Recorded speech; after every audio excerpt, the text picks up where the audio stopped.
Salut à toutes et à tous. Bonjour à tous. Salut Jean. Salut Clément. Ça va? Ouais, je suis pas du tout stressé. Non, on n'est pas stressé, c'est pas vrai. Tout va bien. Bonjour à vous surtout. Salut les amis, bienvenue. Vous êtes en direct sur Acropolis pour ce très très grand événement, cette grande émission, le Climarathon. On espère que vous allez bien, que vous êtes bien en train de vous remettre de votre fête de la musique. Ça va, toi, t'as pas trop fait la teuf hier soir? Non, pas du tout. J'ai essayé de dormir parce que je sais pas si tu es au courant, on a 12 heures d'émission aujourd'hui. On a 12 heures d'émission et ça commence maintenant, chers amis. On diffuse jusqu'à 22 heures. Ce soir, on va faire donc cette grande émission, le Climarathon. Le Climarathon, c'est un peu ton idée, Clément. Oui, c'est un peu mon idée, mais c'est un peu la tienne quand même, Jean. Il y a quelques mois, hein, vous vous souvenez, j'imagine que certains sur le chat avaient suivi. Il y a eu le grand débatton, au moment de ce grand débat national. D'ailleurs, en ce qui me concerne, c'est le temps qui m'a le plus enthousiasmé de tout le grand débat national. Arrête, c'est trop gentil. Mais c'était quand même incroyable de voir la moitié du gouvernement sur Twitch papoter avec des jeunes, papoter avec un chat. J'ai trouvé ça génial.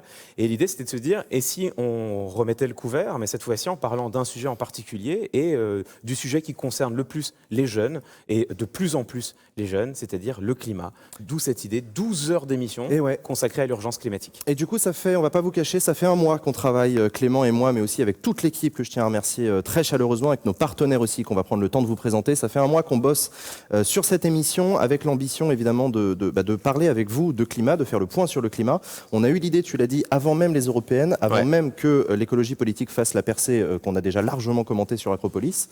Mais donc du coup, ça nous a renforcé dans l'idée qu'en fait, ça avait du sens de parler de climat, notamment avec vous et notamment sur Internet. Alors pourquoi sur Internet? Parce que toi, Clément, tu connais un peu les plateaux télé. Et tu vois aussi la limite du débat sur le climat sur les plateaux télé. C'est le problème du climat, c'est-à-dire que c'est une réflexion de fond. Comment faire pour parler de l'urgence climatique? Comment faire pour parler d'écologie dans les grands médias nationaux? Et la réponse, c'est que c'est extrêmement compliqué. C'est compliqué parce que l'enjeu lui-même est complexe et que le temps de la télévision, c'est un temps extrêmement court. On le sait, c'est pas forcément une mauvaise chose. Ça permet d'avoir du débat politique qui soit dynamique. Mais quand il faut expliquer les enjeux complexes liés à l'écologie, tout d'un coup, c'est beaucoup plus limité. Et puis c'est vrai que quand on veut parler du climat, c'est des débats qui sont pas toujours glamour. Alors nous aujourd'hui, on a fait en sorte que ce soit assez sexy quand même. Ça va être le plus sexy possible. Mais t'as raison. C'est en gros, mais c'est les réflexions que font les journalistes télé traditionnellement. C'est non mais le climat, c'est pas sexy les gars. Vous êtes gentils, mais il y a pas assez d'images, il y a pas assez de. Et puis il n'y a pas assez de clash aussi, et c'est ça aussi. En fait, c'est ça le problème. C'est pour le coup, je suis bien placé pour le savoir. Le débat télévisuel est un débat qui est de plus en plus contradictoire. C'est-à-dire que l'objectif, c'est de mettre des gens autour d'un plateau pour qu'ils s'affrontent. Ce qui a un intérêt démocratiquement, hein. Ça permet de confronter des arguments et ça permet également aux citoyens de se forger une opinion. Mais sur le climat, c'est pas toujours possible, puisque précisément, et on va en parler très vite, mais il y a des enjeux climatiques qui aujourd'hui ne sont plus controversés. Le fait qu'il y ait un réchauffement et que ce réchauffement soit lié à l'homme, il y a un consensus scientifique sur le sujet. Alors qu'est-ce que c'est qu'un consensus? Est-ce que vraiment on peut en parler? C'est le sujet ce sera notamment le sujet de notre interview avec Étienne Klein. Mais donc comment parler de climat à la télévision quand le sujet est complexe, qui demande du temps, qui n'est pas controversé? La réponse c'est on peut pas ou on peut très difficilement, et donc la solution elle s'est imposée d'elle-même, il faut aller sur Internet. Et voilà, et c'est comme ça qu'on s'est dit avec Clément, avec l'envie déjà d'en parler avec vous, de vous proposer cette émission déjà parce qu'on pense que ça a du sens, mais aussi l'idée de faire une preuve de concept, de montrer que oui c'est possible de faire une émission ambitieuse et de qualité, on l'espère, sur le thème du climat, avec des gens qui sont pas d'accord entre eux, mais sans pour autant tomber dans la facilité de recevoir des climato-sceptiques. C'est la raison pour laquelle Clément et moi, on assume le fait que dans cette émission, le Climarathon aujourd'hui, il n'y aura pas de climato-sceptiques. Nous n'avons pas invité de climato-sceptiques. On pense que ce n'est pas rendre service au débat démocratique, que ce n'est pas rendre service à vous, au public, que d'inviter des gens qui remettent en cause un consensus scientifique. Oui, c'est ça. Et alors, ça pose vraiment la question de qu'est-ce que c'est qu'un consensus scientifique? Quelle est la différence entre la science et l'opinion? Et on est d'accord, on sait que pour tout le monde, c'est pas évident, que pour certains, la question se pose. Et donc, ce sera l'objet de notre discussion avec Étienne Klein. Mais je voyais sur le chat certains dire qu'il y a consensus sur la situation, mais pas sur les solutions. Absolument. Ça, c'est parfaitement exact. Et ça s'appelle de la politique. Et c'est pour ça qu'on a organisé notre journée avec des tables rondes thématiques dans lesquelles, justement, on va pouvoir présenter les dissensus qu'il y a sur les transports, par exemple. Est-ce qu'il faut accepter de réduire le transport aérien? Est-ce qu'il faut faire le deuil des liaisons aériennes sur l'intérieur du territoire? C'est un débat politique qu'il y a en ce moment. Ou est-ce qu'au contraire, il faut les garder et s'en accommoder autrement? C'est une question qu'il y a.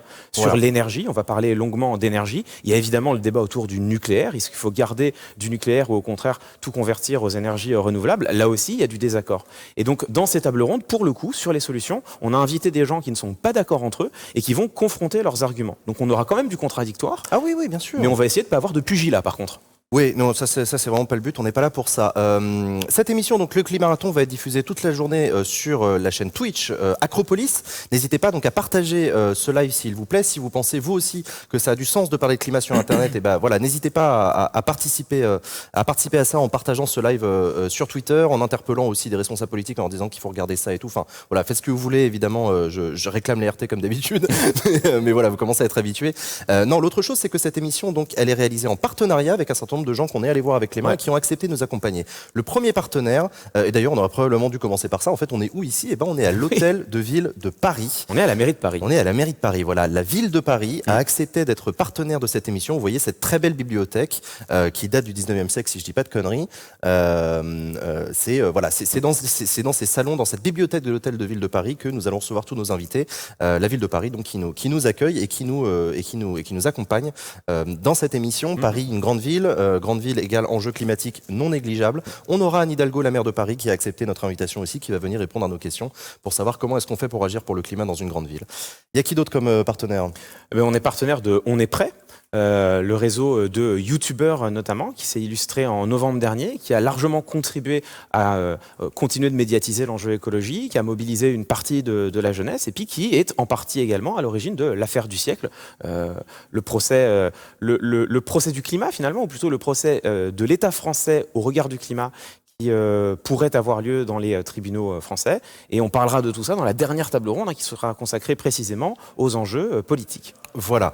Nous avons également, nous sommes partenaires donc avec l'Université populaire Polytéia. Exactement. Toi, tu représentes. Exactement. L'université. D'ailleurs, parce qu'on m'a dit dans l'oreillette, en fait, on s'est pas présenté. Il y a peut-être des gens, ils savent pas qui on est. Donc Clément Viktorovitch de l'Université populaire Polytéia. Il y a des gens qui savent pas qui on est. Ouais, je sais pas, je doute. Et présentons-nous. Donc moi, Clément Viktorovitch, j'ai fait mes armes à l'université. Je viens de la science politique. J'ai fait un doctorat il y a moultes années maintenant. On me connaît un peu plus parce que ça fait 2 ans et demi que je fais le zouave sur les plateaux télé, notamment les plateaux de CNews. Et ce qu'on sait un peu moins de moi, c'est que ça fait des années également que j'essaye de faire un peu d'éducation populaire. Et donc j'ai fondé une université populaire qui s'appelle Polytéia, qui est partenaire de Sciences Po notamment. Tous les mois, on organise des conférences, on invite des universitaires, on invite des chercheurs à parler politique, en vulgarisant, en expliquant les enjeux, pour non pas dire aux citoyens ce qu'ils doivent penser, mais pour donner aux citoyens les clés pour penser ce qu'ils pensent. Et c'est exactement l'esprit qui anime cette journée. C'est vraiment pas vous dire qu'est-ce qu'il faut penser, mais simplement vous montrer que sur tout un tas de sujets, il y a différentes opinions, il y a différentes options qu'il est tout à fait légitime d'avoir. Il faut juste faire un choix. Voilà ce qu'est Polytéia, voilà qui je suis. Toi, Jean, qui tu es? Eh ben moi, Jean, je suis le fondateur donc de cette chaîne, la chaîne Acropolis, sur laquelle vous êtes en train de regarder ce live. Donc si vous connaissez pas déjà, abonnez-vous, mettez la cloche évidemment. Non, surtout followez sur Twitch. Acropolis, c'est une chaîne qui essaye de remettre le débat politique à l'ordre du jour auprès d'un public jeune et éloigné. Donc toutes les personnes qui ne se sentent pas hyper à l'aise avec la politique, qui aiment pas trop ça, qui ont du mal à rentrer dans la politique, c'est bien normal.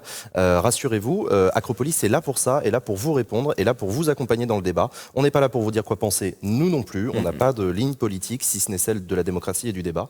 Donc voilà, donc c'est sur la chaîne Acropolis qu'on accueille ce type d'émission, comme le Climarathon.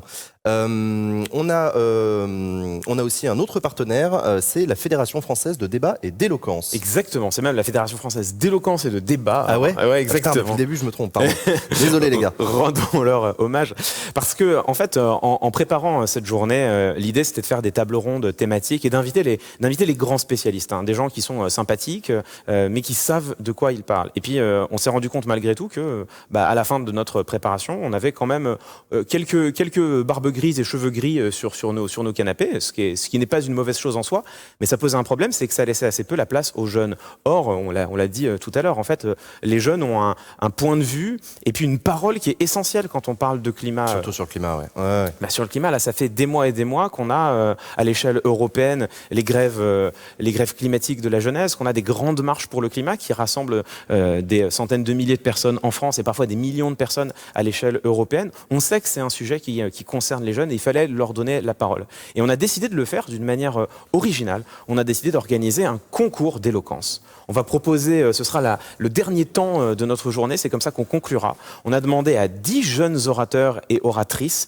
de venir plaider pour le climat, de donner leur vérité, de donner leur point de vue et de le faire avec éloquence. C'est vous, dans le chat, c'est vous les internautes qui élirez les 2 meilleures plaidoiries, qui désignerez les porte-paroles du climat, c'est notre ambition. Ouais. Et pour ce faire, on est accompagné par la Fédération française d'éloquence et de débat, qui nous a aidé à sélectionner les orateurs et oratrices.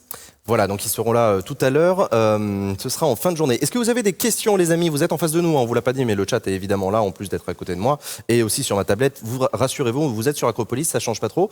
J'en profite pour saluer toutes les personnes qui nous rejoignent. Vous êtes de plus en plus nombreuses et nombreux, donc voilà, soyez les bienvenus.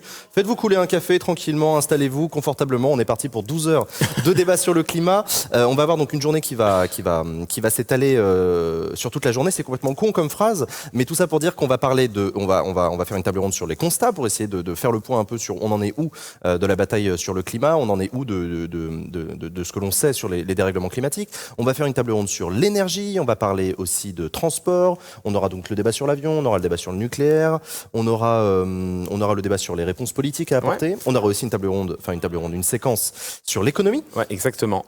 Et la justice sociale, la justice climatique, évidemment. Exactement. Et sur l'économie, ça permettra de poser notamment la question des barrières carbone. Parce que ça a été une nouveauté quand même. C'est pour ça que c'est intéressant de faire cette émission après les élections européennes.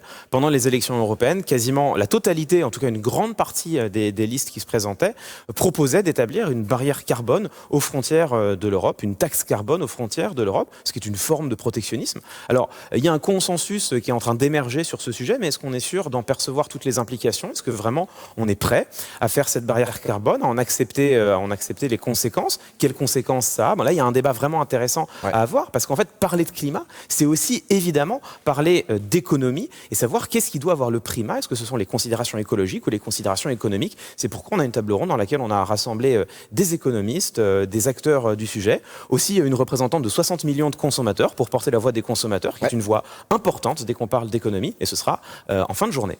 Il y a Charles Maurice qui demande comment est-ce qu'on participe, est-ce qu'il y a des questions remontées? Alors, le chat s'affiche directement en face de nous.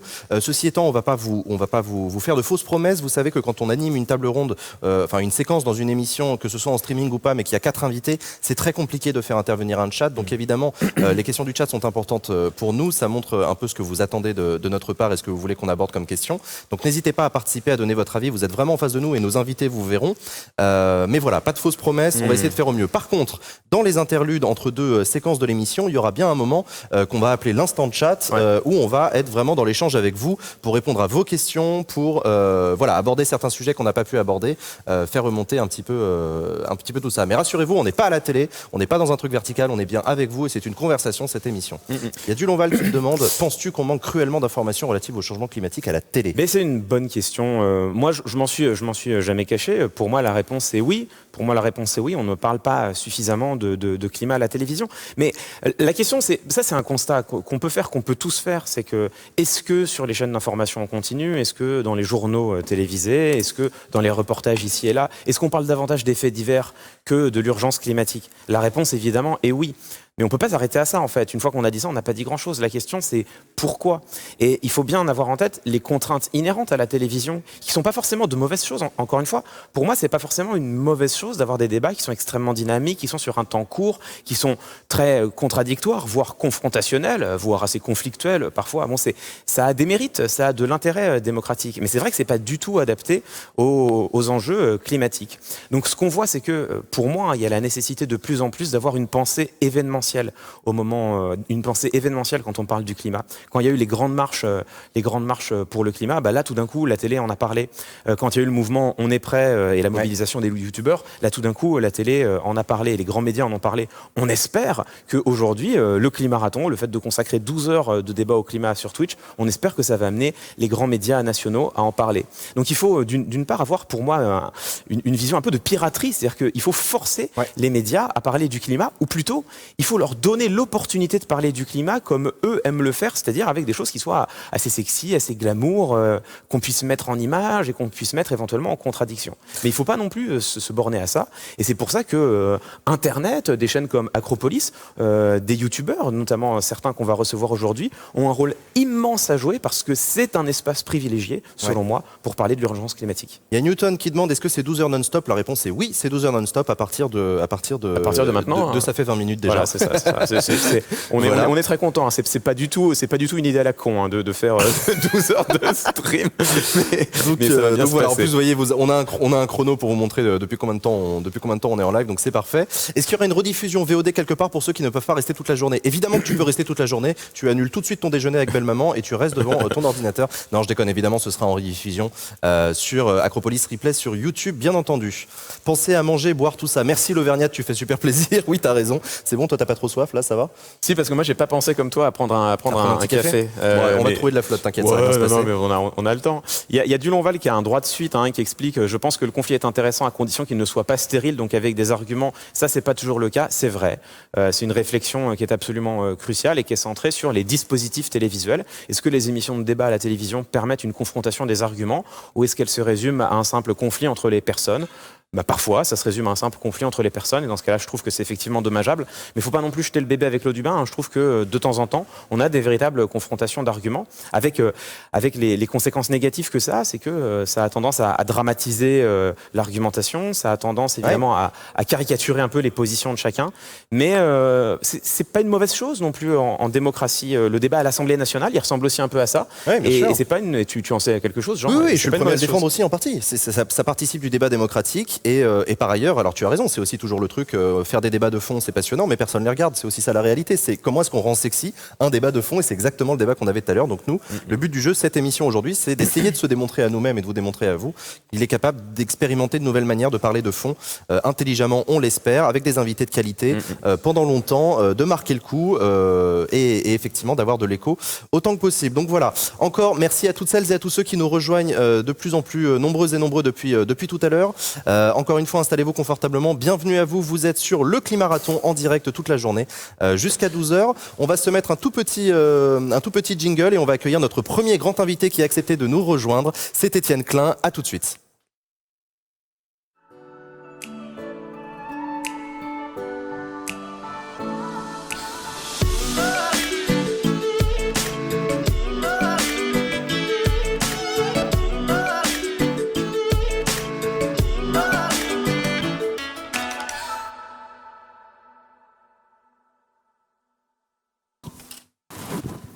Voilà, vous êtes toujours en direct sur le Climarathon et nous accueillons sur ce plateau Étienne Klein. Étienne Klein, bonjour, vous êtes physicien, philosophe des sciences également.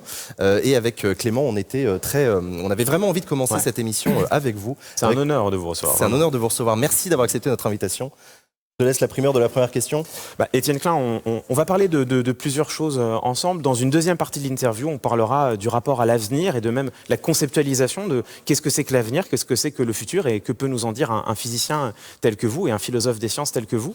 Mais avant, il y a une question simple qu'on voulait vous poser.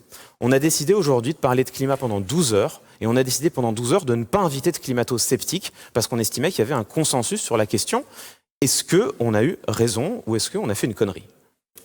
Alors, je pense que vous avez raison. En revanche, le mot consensus me choque un peu. Alors ce serait l'idée que les climatologues sont tombés d'accord à l'issue d'une discussion entre eux, qui auraient accordé leur point de vue. Alors, les climatologues, ils travaillent depuis des décennies et ils ont montré des choses. Ils ont montré d'abord des corrélations entre émissions de gaz à effet de serre, puis évolution des températures, et ensuite ils ont montré une relation causale et non plus simplement une corrélation entre émissions de gaz à effet de serre et puis changement du climat. Et donc c'est beaucoup plus qu'un consensus qui serait le résultat d'une discussion. D'accord. C'est de la science. C'est de la science. Et c'est un gros travail. Et du coup, je pense que c'est plutôt ce travail qu'il faut promouvoir, parce que, et je crois que vous l'avez déjà dit, les canaux de communication aujourd'hui font circuler des croyances, des connaissances, des opinions, des commentaires, des actualités, des fake news. Et les statuts respectifs de ces différentes choses, qui sont très différentes, ont tendance à se contaminer par le fait qu'ils sont vectorisés par les mêmes canaux. Évidemment, dans toute croyance, il y a peut-être un peu de connaissance. Dans toute connaissance, il y a un peu de croyance. Il y a quand même une démarcation qu'on peut établir entre connaissance et croyance. Je crois que votre micro est tombé, excusez-moi, je suis navré. Il est passé où? Ah, il est passé là, excusez-moi, je suis désolé. Qu'est-ce qu'il faut que je fasse? Mettez-le juste avec la petite pince sur le revers de votre veste. Normalement, ça doit tenir. Dans ce sens-là, ouais. Hop là. Voilà, on vous entendra beaucoup mieux. En pause micro, c'est bon, le micro frotte, impeccable. Ah, il n'arrive pas à tenir, en fait, Il c'est tient ça, la pas, pince en fait. pas assez fort, je suis navré. Mon revers de veste n'est pas assez épais. C'est ça. Bougez pas, on va le changer, rassurez-vous. Non, on va mettre un... Vas-y Jacques, viens nous montrer comment tu fais. On n'est pas à la télé encore une fois, hein. Excusez-nous les amis, des bisous, tout ça. C'est la joie. Mais c'est la joie du direct sur internet en plus, on peut se permettre de faire des trucs comme ça. On entend, mais le micro est ailleurs. Effectivement, le micro était ailleurs. On en profite pour dire merci à celles et à ceux qui nous rejoignent. On en profite pour remercier Jacques de la technique qui est en train de mettre le micro. Merci Jacques. Merci à tous les techniciens qui nous permettent de faire cette émission. Ouais. Normalement, maintenant, on va pouvoir vous entendre. Étienne Klein. Étienne Klein, ouais. Voilà, les gens vous ont entendu, hein. Rassurez-vous, ils avaient juste un son qui n'était pas agréable, mais ils vous ont entendu. Je disais, les mêmes canaux de communication font circuler toutes sortes de choses qui ont des statuts différents, et les statuts respectifs se contaminent par le fait qu'ils sont vectorisés par les mêmes canaux. Et je pense que plutôt que de discuter avec des climato-sceptiques, ou bien plutôt que de discuter avec des gens qui pensent que la Terre est plate, par exemple, il vaut mieux que le public ait une meilleure connaissance de nos connaissances. Parce que nous savons tous beaucoup de choses, y compris dans le domaine des sciences. Nous savons que l'atome existe, nous savons que la Terre est ronde, nous savons que le climat est modifié par l'activité humaine, nous le savons. Mais nous ne savons pas dire comment nous l'avons su. Je vais vous demander comment est-ce qu'on sait ce qu'on sait. Et alors justement, c'est ça, pour moi, l'enjeu en tant que scientifique, l'enjeu, disons, sociétal de mon activité, c'est de faire en sorte que les gens qui ont des connaissances aient une connaissance bien meilleure de leurs connaissances. Prenez par exemple l'exemple de la Terre ronde. Tout le monde sait que la Terre est ronde. La question, c'est comment on a su qu'elle était ronde dans l'histoire des idées, à quelle époque, avec quels arguments. Très peu de gens sont capables de répondre à cette question. De sorte qu'ils disent qu'elle est ronde parce qu'ils ont vu des photographies, sont laissés convaincre. Et donc, c'est la confiance qu'on a dans la connaissance qui fait qu'on ne l'interroge pas. Mais à partir du moment où il n'y a plus de confiance, alors on peut dire que ce que disent les scientifiques relève de l'opinion, que ça relève d'intérêts communs qu'ils auraient à dire certaines choses, etc. Et là, il me semble qu'il y a une pente très dangereuse et nous devons montrer comment les connaissances dans l'histoire, grâce à des travaux scientifiques, où la nature a son mot à dire, pas simplement les scientifiques, la nature a son mot à dire, comment les connaissances sont devenues des connaissances et se sont démarquées des croyances. Moi, Étienne Klein, en fait, vous n'avez pas à me convaincre, je suis évidemment d'accord avec vous. Mais je parle depuis des mois avec certains interlocuteurs, des amis, des journalistes, qui peuvent avoir moins de compréhension de comment fonctionne l'univers scientifique et l'univers universitaire. Et moi, quand je leur dis ce que vous me dites, je leur dis mais c'est de la science, c'est prouvé, c'est une donnée. Ils me répondent oui mais Clément, il y a des universitaires, il y a des scientifiques qui ont des diplômes, qui parfois sont climatologues ou pas très loin, et qui eux me disent que soit la Terre ne se réchauffe pas, soit elle se réchauffe certes, mais ça n'a rien à voir avec l'activité humaine. Qu'est-ce qu'on répond à ça? Alors est-ce qu'il y en a beaucoup? Autrement dit, est-ce que les gens qui ont ce genre d'opinion ne sont pas beaucoup plus prosélytes que les savants? Moi, je pense que, si vous voulez, les croyants, quand je prends le mot croyant, c'est pas religieux. Hein. Non, c'est au sens d'opinion. Au sens de l'opinion, les croyants sont beaucoup plus militants que les savants. Autrement dit, il faut se méfier du fait que sur Internet se développent ces thèses-là. Par exemple, les platistes sont beaucoup plus actifs sur Internet que ceux qui pensent que la Terre est ronde. Ceux qui pensent que la Terre est ronde, qui savent qu'elle est ronde, ils n'ont pas besoin de passer leur journée à l'expliquer. Donc il y a un biais qui vient de cela.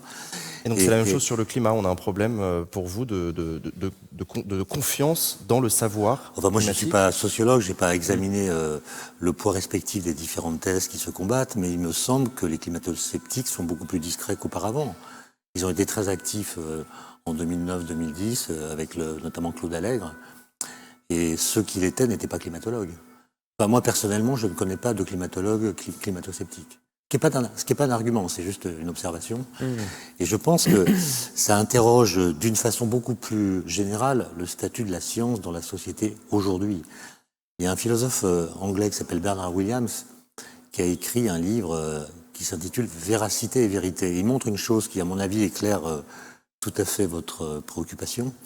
C'est que dans nos sociétés, disons postmodernes, si tant est qu'on n'ait jamais été moderne, il y a deux courants de pensée opposés qui, normalement, devraient se combattre et même s'annihiler, qui en réalité se fécondent mutuellement. Le premier courant de pensée, c'est ce qu'il appelle le désir de véracité. L'opinion est informée, elle est éduquée, et en gros, elle ne veut pas être dupe du discours des élites ou des scientifiques ou de ceux qui ont du pouvoir.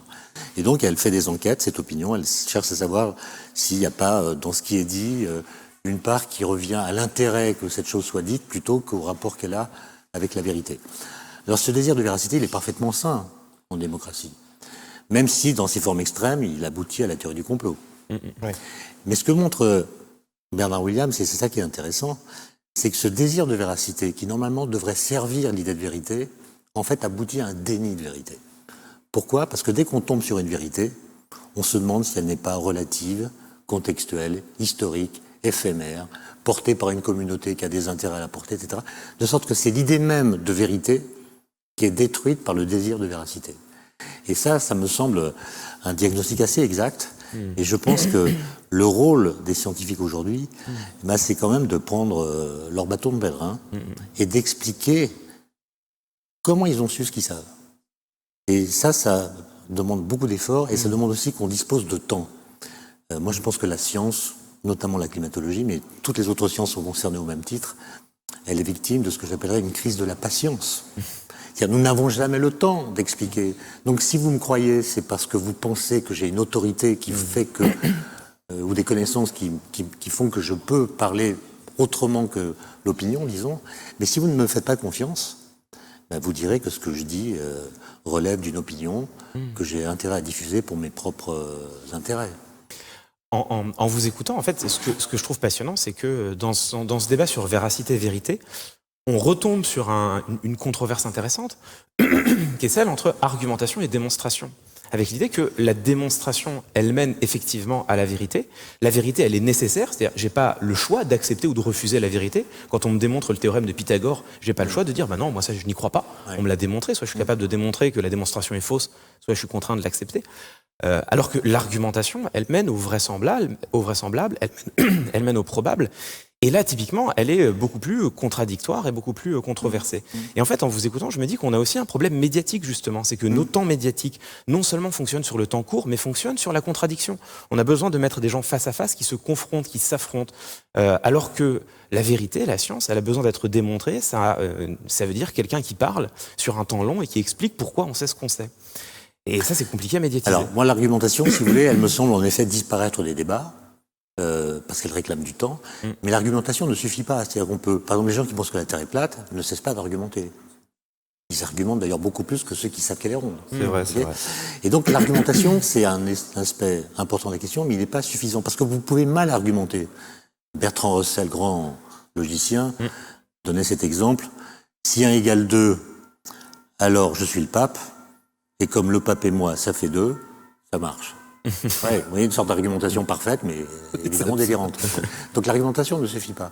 Moi, je pense que ce qui rend la situation difficile, c'est que il me semble qu'aujourd'hui, beaucoup de gens prétendent pouvoir invoquer le bon sens pour critiquer ce que disent les scientifiques.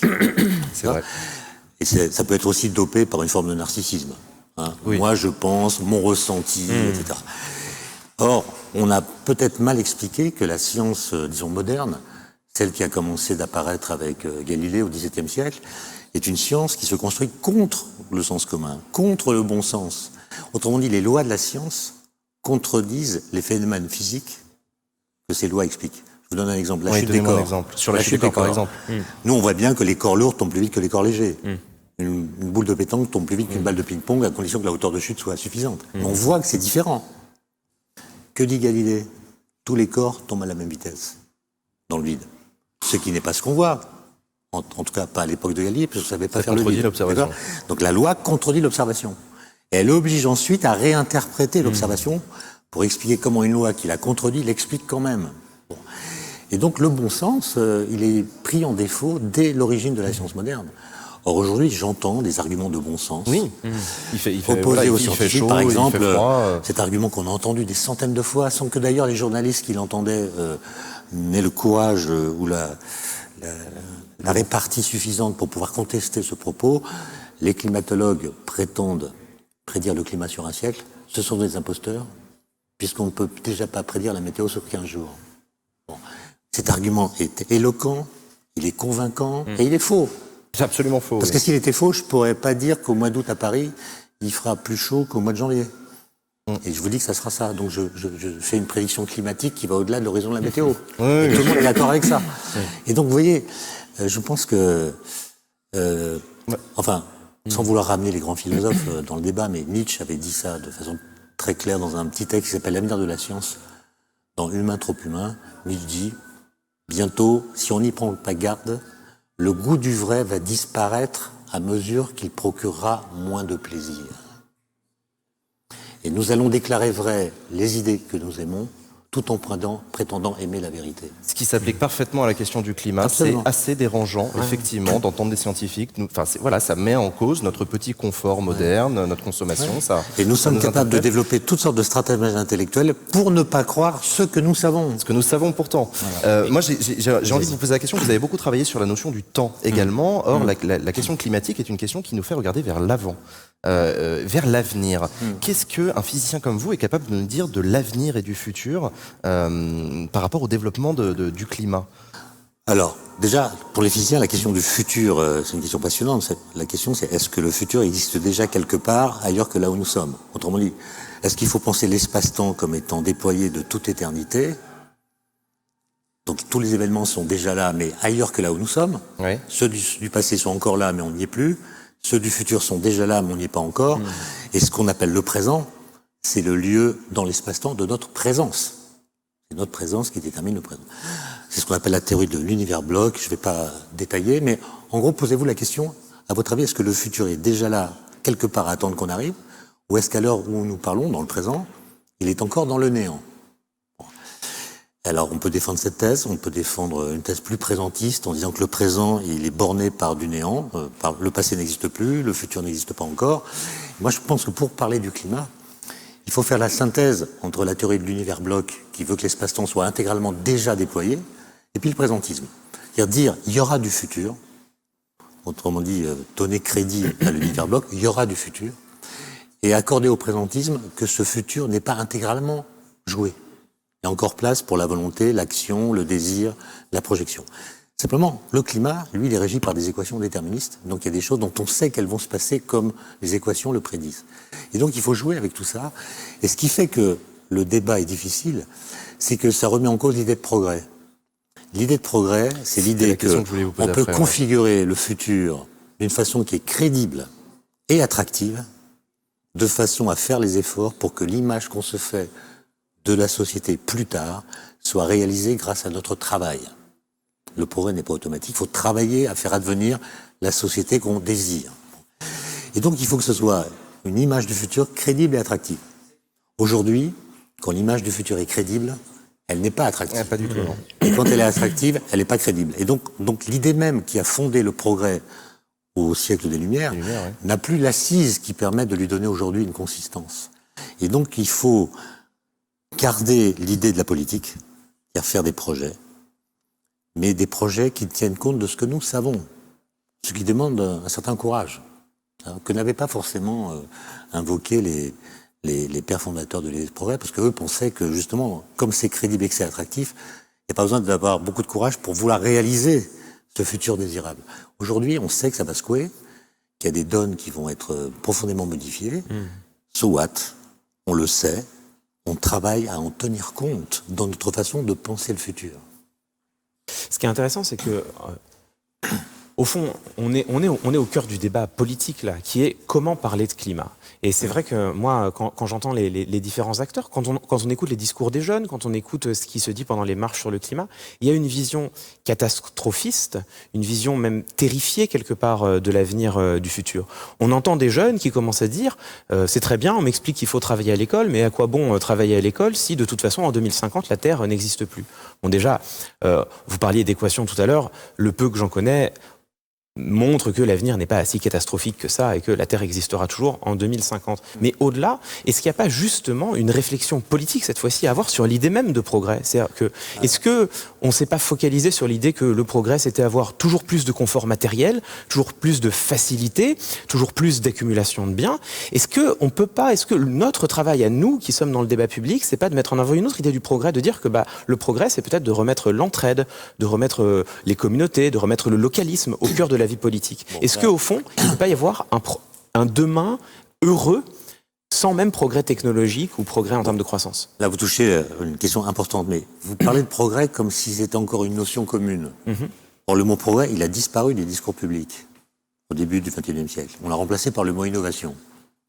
On pourrait se dire c'est la même chose, ou c'est une permutation de termes, mais l'idée qu'il y a derrière est... Même si le président de la République actuelle se réclame du progressisme. Oui, mais avant, avec un collègue de l'Académie des technologies qui s'appelle Gérald Bronner, on a étudié tout cela et on a bien vu la disparition lente du mot progrès à la fin du XXe siècle, son remplacement par le mot innovation qui n'était pas utilisé dans les années 80. Et on pourrait dire que c'est pas grave, on a permuté deux mots presque synonymes. En réalité, la rhétorique du progrès s'appuyait sur un temps constructeur, complice de notre liberté et de notre volonté, alors que la rhétorique de l'innovation s'appuie sur l'idée d'un temps corrupteur. C'est-à-dire les situations se dégradent et l'innovation, c'est ce que nous devons faire pour empêcher que le monde se défasse. Et donc c'est l'état critique du présent qui justifie l'action et non plus une certaine image du futur qui, elle, supposerait une sorte de philosophie de l'histoire que nous n'avons plus. Et donc, pour répondre à votre question, moi je pense qu'il ne faut pas laisser le futur en jachère intellectuelle. On ne parle pas du futur. Moi, quand j'étais adolescent, on parlait de l'an 2000 tous les jours. On m'a dit des choses fausses, mais peu importe. L'an 2000, pour moi, était configuré, représenté, mis dans mon présent, de sorte que je pouvais tracer mon chemin entre la situation où j'étais et cet avenir qui m'était proposé. Bon. Aujourd'hui, qui parle de 2050 Qui parle de 2100 Autrement, notre horizon projectif est à très court terme, de sorte que je pense que pour les jeunes, c'est très difficile de se penser dans un futur qui ne leur est pas expliqué ni même configuré. Et la fin du monde, enfin la fin de l'humanité dont vous parlez, moi j'adhère pas du tout à cela, parce que d'abord il y a un désir de fin du monde. Ça excite l'idée que si c'est fichu, alors il n'y a plus rien à faire d'autre que jouir de ce qui nous est donné maintenant. Oui, c'est presque tranquille. Et c'est donc quelque chose de très décourageant qui conduit à l'inaction plutôt qu'à l'action. Et donc, moi je pense qu'il faut remobiliser l'idée de progrès, mais en la faisant progresser, c'est-à-dire en la soumettant à elle-même. Pourquoi on a abandonné l'idée de progrès? Et puis voir comment on pourrait la restaurer en la faisant progresser pour tenir compte de ce que l'histoire et la science nous ont appris au XXe siècle.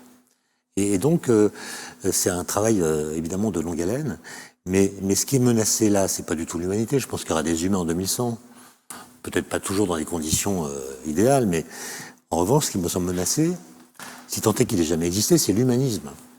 L'humanisme, c'est-à-dire l'idée que nous appartenons, par le fait que nous sommes des humains sur Terre, au même destin global. Est-ce que cette idée est encore vivace? Ou est-ce qu'on a compris que selon les endroits où nous vivrons, selon les conditions dans lesquelles nous apparaîtrons sur Terre, notre trajectoire individuelle sera profondément différente de celle des autres, vis-à-vis desquels nos sentiments d'empathie seront peut-être très affaiblis. Est-ce que vous échangez souvent avec des jeunes J'ai des étudiants. Et comment est-ce que eux vous parlent de l'avenir? Comment est-ce qu'ils le voient? Dans quelle vie est-ce qu'ils se projettent? Est-ce que l'avenir est fait de contraintes? Parce que c'est vrai que la génération de mes parents avait la conviction qu'ils vivraient mieux que leurs propres parents. Le progrès, c'était un peu ça, que le monde va s'améliorer, qu'on va y travailler, évidemment, mais que ça va aller mieux. J'ai effectivement, en vous entendant, de plus en plus l'impression que c'est vrai que les jeunes, peut-être ceux qui nous écoutent aussi, ont l'impression qu'en fait, ça va barder. L'avenir est moche. Bon, en fait. moi, j'aime pas parler des jeunes en général, etc. Ils sont très différents. Moi, j'ai une promotion de 500 étudiants. J'ai pas parlé avec chacun d'entre eux, mais il me semble qu'ils sont tous très très différents. Il n'y a pas une pensée des jeunes qui serait facile à résumer. Kant disait le progrès est une notion consolante et sacrificielle. Elle est consolante parce qu'elle nous permet de mieux supporter les douleurs du présent au motif que nos enfants vivront dans un monde meilleur. Et elle est sacrificielle parce qu'elle demande un travail, mais en même temps elle donne un sens à ce sacrifice. En gros, pour résumer la pensée de Kant, croire au progrès, c'est accepter de sacrifier du temps personnel au nom d'un futur collectif. Alors, mes étudiants, pour répondre à votre interrogation, j'ai l'impression qu'ils ne savent pas très bien quel est le futur collectif. Et donc, on ne sait pas très bien dire pourquoi on doit se sacrifier. Et ça les met dans des postures à la fois qui sont très peu politisées. Par contre, ils s'engagent beaucoup dans des actions de solidarité, etc. Donc ils sont très politisés en réalité. Non, parce que justement, je pense que la politique, c'est fabriquer un projet de société, c'est pas simplement faire de la politique. Non mais s'impliquer, c'est dans une vision plus globale. Enfin, je ne sais pas quel est leur rapport à leur propre engagement, mais... Voilà, c'est ça. Donc il faudrait les interroger plutôt que me questionner moi-même. Mais je pense que la politique doit reprendre ces questions avec force et proposer un projet de société qui soit capable d'engager les énergies de tout le monde et où chacun y trouve sa part. En vous écoutant, en fait, pour moi, ça fait écho directement au débat politique qu'on a en France et qu'on a eu notamment en 2017, pendant l'élection présidentielle, qui est le temps politique fort, puisque c'est là où finalement la communauté française décide de son destin commun, décide de la direction dans laquelle elle va marcher ensemble. Et moi, ce qui m'avait frappé à l'époque, c'était qu'en 2017, on ne parlait pas du futur. On ne parlait pas de la société de demain. Et le discours dominant des hommes politiques, c'était comment nous allons répondre aux problèmes du présent, soit. Certains d'entre eux parlaient beaucoup d'un passé en grande partie fantasmé en expliquant comment le faire revenir au présent. Mais la question du futur, dans quelle société voulons-nous vivre, quelle sera la société de demain, du projet de société dont vous parlez, quelles sont les conditions d'une vie bonne et heureuse, au fond, c'était abordé par presque personne, à quelques exceptions près. Il y en a une qui est intéressante, c'est Benoît Hamon, qui avait fait de l'expression « futur désirable » le cœur de son projet politique. Alors c'est un slogan, évidemment, et en l'occurrence, il a échoué à convaincre pour d'autres raisons. Mais ce qui est fou, c'est de se dire que le fait de parler d'un futur désirable était devenu un argument politique distinguant, alors qu'en fait, quand on vous écoute et quand on réfléchit, ça devrait être le cœur du débat politique. Je suis d'accord avec vous, mais le futur ne sera pas forcément désirable. Simplement, c'est là que nous vivrons. Voilà. Et donc, il faut se préparer à ce futur tel qu'il nous sera donné, et peut-être, comme je disais tout à l'heure, faire preuve de courage. C'est-à-dire, le futur risque de nous amener dans des situations que nous avons mal envisagées, pour lesquelles nous seront pas forcément très bien adaptés, mais il faut en parler. Il faut décider de ce que nous voulons, en tenant compte de ce que nous savons. C'est ça mon slogan, si vous voulez. Aujourd'hui, donc pendant 12 heures, on va recevoir un certain nombre d'invités, notamment des hommes et des femmes politiques. Est-ce que le scientifique que vous êtes a un message que vous auriez envie de dire aux hommes et aux femmes politiques, dans leur manière notamment d'aborder les questions scientifiques dans leur discours et leurs pensées? Eh ben, moi, ce qui me frappe, c'est pas du tout une critique, hein, c'est, disons, une observation de citoyen. Je suis étonné de ce que la science soit si peu présente dans leur discours. Même quand il y a une découverte importante, et je ne parle pas forcément de découverte relative à l'environnement ou au climat. Il y a par exemple eu une photo d'un trou noir qui a été publiée il y a quelques semaines. Il y a quelques années, il y a eu la découverte du boson de Higgs au CERN. Plus récemment, la détection des ondes gravitationnelles. Je suis toujours étonné que ces événements, qui sont des événements qui nous touchent tous d'une certaine façon, l'humanité a appris quelque chose.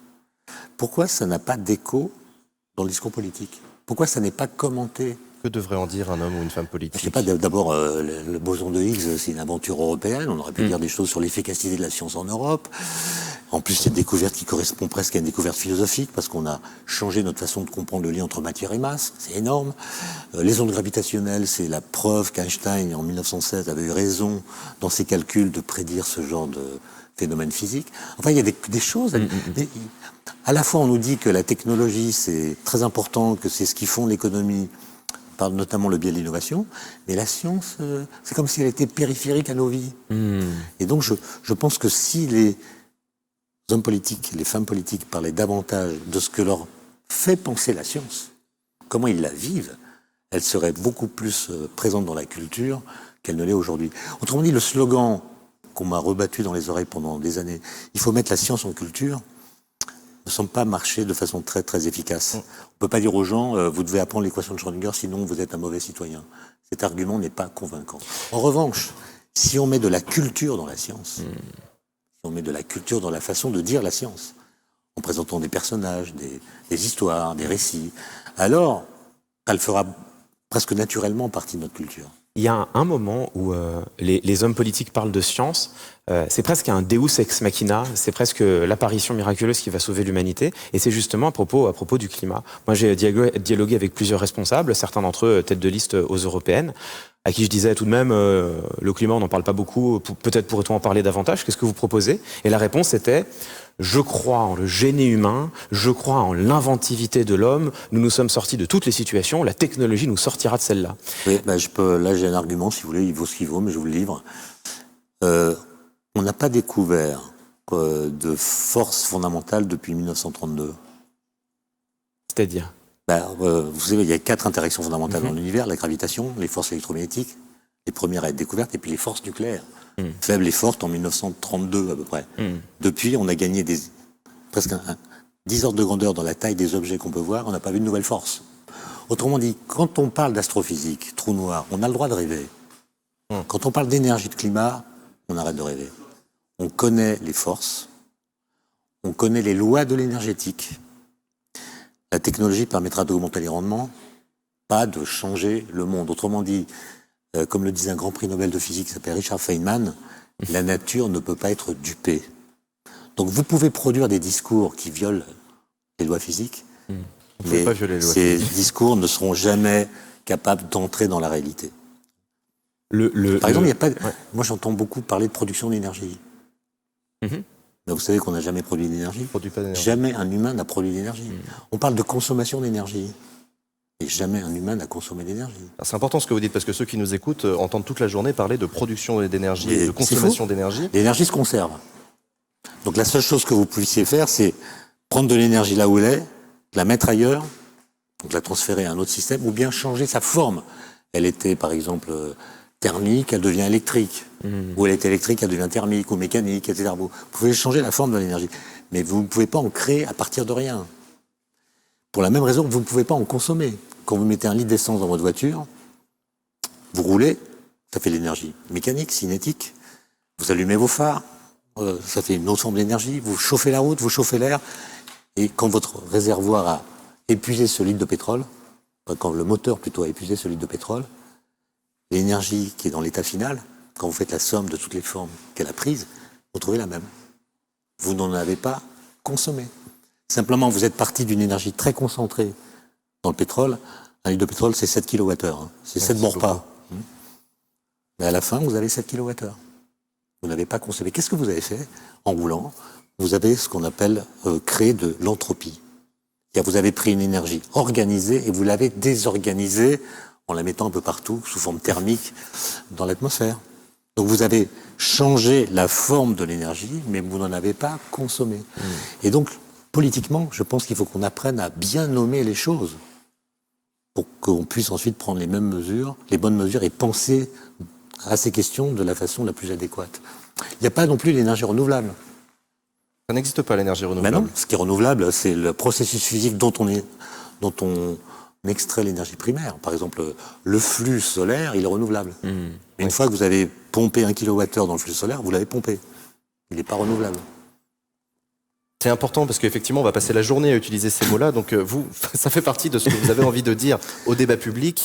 Parlez mieux de science, utilisez mieux la science dans votre manière d'en parler. C'est quelque chose qu'il est nécessaire de prendre en compte, selon vous, pour qu'on puisse mieux... Mal nommer les choses, disait Camus, augmente le malheur du monde. Ouais, mais là en l'occurrence le malheur du monde, il n'a pas besoin d'être accru. Il nous reste à peu près une petite dizaine de minutes. Si vous avez des questions dans le chat, vous qui nous regardez et qui êtes de plus en plus nombreux, surtout n'hésitez pas. On est toujours avec Étienne Klein, physicien et philosophe des sciences, qui nous éclaire en ce tout début d'émission sur justement la manière de penser les changements climatiques, la manière de penser la science dans nos débats. On va recevoir aussi d'autres scientifiques pendant toute cette émission. Moi j'ai une question provocatrice. Je me fais l'avocat du diable, mais je le fais bien volontiers. Vous disiez, depuis 1932, on n'a pas découvert de nouvelles forces. Mais au fond, 1932, 2019, 80 ans, à l'échelle du temps humain, à l'échelle de la science, c'est très court. Est-ce que le fait qu'en 80 ans, on n'ait pas découvert de nouvelles forces, est-ce que le fait qu'en 80 ans, il n'y ait pas eu de bouleversement scientifique, est une preuve suffisante pour dire qu'il n'y en aura pas dans les 10, 20, 30, 50 prochaines années? Absolument, mais c'est un fait. On doit tenir compte de ce fait. Il n'y a jamais autant de scientifiques, autant de recherches. En 1932, on voit l'atome, on a des dimensions qui sont d'ordre disons, le 10e d'angstrom, 10 mètres, disons. Aujourd'hui, on est à 10-18. C'est toujours la même physique qui prévaut, la physique quantique. Le fait qu'on n'ait pas fait de révolution scientifique, alors qu'il y a eu des milliards de découvertes, Et la preuve que les théories dont on parle, relativité générale pour la gravitation, physique quantique pour les autres forces, c'est quand même autre chose que de l'arbitraire ou des constructions sociales. Et donc je pense que nous devons penser à la hauteur de ce que nous savons. Et en évitant les scénarios utopiques qui nous font échapper à nos responsabilités. Nous devons régler ces questions et les envisager à la lumière de ce que nous savons aujourd'hui, sans faire des plans sur la comète et sans trop déléguer aux générations futures la responsabilité de traiter ce problème. Vas-y. Moi, j'ai une question. En fait, en vous écoutant, me vient une question peut-être plus personnelle. Aujourd'hui, sur lemonde.fr, il y a un article qui vient de sortir sur la dépression climatique, la dépression verte. Et les journalistes du Monde ont interrogé des jeunes notamment, des acteurs du monde écologique, qui font état d'une forme de dépression qui explique que, avoir regardé les yeux dans les yeux les données scientifiques, l'état de la planète, ça les a plongés dans une forme de burn-out écologique. Qu'est-ce que le scientifique que vous êtes, qui avait l'habitude de regarder les données les yeux dans les yeux, qui avait par ailleurs déployé une réflexion sur le futur. Quand vous pensez à l'état de la planète, quand vous pensez à l'écologie, quel est votre état d'esprit ? Est-ce que vous ressentez cette forme de dépression ? Non, moi je suis pas dépressif, mais j'ai des collègues en effet qui... Parce que le mot de l'amertume serait peut-être plus juste que le dépression. en général, quand il parle, quand il raconte ses résultats, il fait rêver, il enthousiasme, il promet des choses qui sont plutôt attrayantes. Et là, les climatologues, en effet, ils voient des choses qui contreviennent à cette tradition du discours scientifique. Ils annoncent des mauvaises nouvelles. Et ça, c'est, j'imagine, est en effet très très difficile à vivre, puisqu'ils nous empêchent de rêver à un avenir qui se prolongerait linéairement, de façon toujours plus positive, à partir de l'état dans lequel nous sommes au présent. Et ça, j'imagine que c'est difficile. Par les dépressions, peut-être un peu exagéré, même s'il y a des cas sans doute qui ont été repérés. Mais moi, je trouve que l'époque que nous vivons, elle est extrêmement excitante, justement. Un peu pour cette raison. C'est-à-dire que vous disiez, on peut plus vraiment prédire le futur, on n'en parle plus. Donc, paradoxalement, c'est parce que nous avons compris quelque chose. Nous avons compris que ce qui va se passer dépend en partie de ce que nous allons faire. Et comme nous ne pouvons pas prévoir ce que nous allons faire, nous avons du mal à prévoir ce qui va se passer. Et ça nous met... Parce qu'on a compris qu'il y avait des boucles de rétroaction nouvelles et inattendues qui font que l'avenir va dépendre de nous. Qu'est-ce qui se construit ? Qu'est-ce qui se détruit en ce moment ? Qui est capable de le dire ? Ce que je vois, moi, c'est que les scientifiques qui s'occupent non pas du boson de Higgs ou des particules ou des trous noirs, mais s'occupent de l'environnement, de l'énergie, du climat, de la biodiversité, tiennent tous des discours très négatifs sur le futur. Tout à l'heure, on a parlé du fait que, effectivement, on n'a pas découvert de nouvelles forces depuis 1932, mais il y en a aussi beaucoup qui nous regardent et qui ont parlé de la fusion nucléaire avec, j'ai l'impression, une forme d'espoir en se disant qu'on nous en promet beaucoup avec cette nouvelle technologie. Est-ce qu'un saut technologique tel que la fusion nucléaire pourrait, je sais pas, être le Deus ex machina? Moi, je travaille au CEA, qui est le partenaire pour ces projets de fusion nucléaire, notamment le grand réacteur ITER qui se construit tout près de Cadarache en France. À Flamanville. Et donc, non. Pardon, je suis en train de confondre. Cadarache. Ah oui, Cadarache. Flamanville, c'est un EPR pour produire de l'électricité. D'accord. ITER, c'est un réacteur de fusion nucléaire qui permet de faire des réactions de fusion qui permettraient peut-être un jour de faire de l'électricité.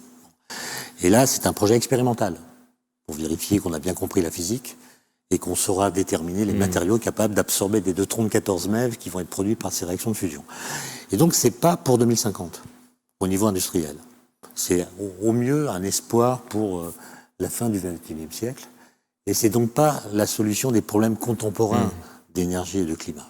Donc, comptons pas trop là-dessus. En tout cas, oui. Là, il faut agir beaucoup plus rapidement Exactement. que ça. Mais en fait, la question de Jean et ce qu'on voit sur le chat, c'est intéressant parce que c'est vrai que moi, pour avoir eu ces débats assez souvent, c'est des choses qui reviennent tout de suite. C'est-à-dire que les gens parlent de fusion, ils parlent d'hydrogène, sans savoir d'ailleurs moi non plus exactement à quoi ça fait référence, les moteurs à hydrogène, ces choses-là. Ça, c'est super l'hydrogène, sauf que ça n'existe pas. L'hydrogène, ça n'existe pas. Il n'y a pas d'hydrogène sur Terre, enfin moléculaire. Il n'y a pas de H2. Donc il faut la fabriquer. Et il faut le fabriquer. Et ça consomme beaucoup. D'accord. Il faut par exemple faire de l'électrolyse, faire passer du courant électrique dans l'eau. Et d'où vient ce courant électrique ? Donc l'énergie, l'hydrogène, l'hydrogène, il faut le produire. Moi, j'ai rien contre les trottinettes électriques. Il faut appeler un chat un chat. Ces trottinettes sont chargées avec de l'électricité, Nucléaire. Oui, bien sûr. Mais comme toute Donc, l'électricité... rouler en trottinette électrique, c'est rouler au nucléaire. Voilà, faut le dire. Quand vous roulez en trottinette électrique en Allemagne, vous roulez au charbon et au gaz. Ce qui n'est pas beaucoup mieux. Mais Oui. effectivement, vous avez raison de le rappeler, en France, le nucléaire a une part énorme dans le mix énergétique. Ce plateau est éclairé au Pour nucléaire. l'électricité, c'est 80%. 80% en France, ouais. Il y en a un qui demande, bon, est-ce qu'il a une solution, ce monsieur? Une solution, mais à quoi? Quel est le problème? Défi climatique. Ah bah oui, il va falloir améliorer les rendements, changer des modes de vie, des comportements, réfléchir au tourisme. Ça fait partie des débats qu'on aura plus tard dans le Climarathon, effectivement. Voilà, Faut-il réfléchir. faire une croix sur les voyages à l'international? On va en Est-ce parler. qu'on a besoin d'aller se baigner? Enfin, si j'ai encore une minute, Bien sûr, je vous fais réfléchir sur la chose suivante. Quand vous mangez un bon repas, vous absorbez 1 kWh d'énergie. Pour le métabolisme humain, chaque jour, il faut absorber 2 kWh d'énergie, donc 0,5 au petit déjeuner, 1 au déjeuner, 1 au dîner. Okay, ça vous coûte quelques euros quand même. 1 litre de pétrole, 7 kWh. Ça coûte combien? 1,50 €. 1,50 €, ouais. Voilà. C'est moins cher qu'un demi de bière. Ouais. Votre kilowattheure électrique chez vous, il coûte combien? C'est une excellente question, j'en ai pas la moindre idée. Moi non plus, évidemment. Voilà, entre 10 et 20 centimes d'euros. C'est gratuit. Ouais, à peu près. Autrement dit, l'énergie est gratuite. On marche sur la tête, c'est ça que Voilà. vous dites. Et c'est ça le problème. Et quand on paiera l'énergie à son juste prix, on aura des modes de vie qui seront compatibles avec les questions que vous posez. Simplement, c'est impossible de monter le prix de l'énergie. Si on augmente le prix du pétrole à la pompe ou du gasoil, C'est impossible, il c'est semblerait que ça impossible. provoque des choses. Voilà, exactement, on en parlera. D'accord. Ça peut aussi faire l'objet d'une décision politique, de se contraindre Mais quand collectivement. vous paierez votre billet d'avion pour les Maldives, vous souhaitez passer une semaine de vacances au juste prix, Du kilowattheure, du peut-être que réacteur. vous irez vous baigner en Normandie. Moi, c'est un débat crucial. Hein. C'est pour ça qu'on a choisi de consacrer une table ronde d'1 heure à la question de l'énergie, et pas simplement pour parler que du nucléaire ou que de l'électricité qui sort de la prise, mais justement de ces enjeux-là. Mais moi, quand je vous écoute, en fait, l'une des choses que je retiens et que je trouve fascinante, c'est le fait que si la période actuelle est à ce point angoissante pour certains, enthousiasmante peut-être par d'autres points de vue, c'est que nous contemplons le vertige de notre propre responsabilité. C'est que nous avons conscience que le monde de demain sera façonné par ce que nous faisons aujourd'hui. Oui, c'est vertigineux. En fait, on vit une période historique. Enfin, moi, je fais partie d'une génération qui a vu un homme, 2 hommes d'ailleurs, marcher sur la Lune pour la première fois. J'ai vécu la découverte du boson de Higgs. J'ai vécu les ondes gravitationnelles.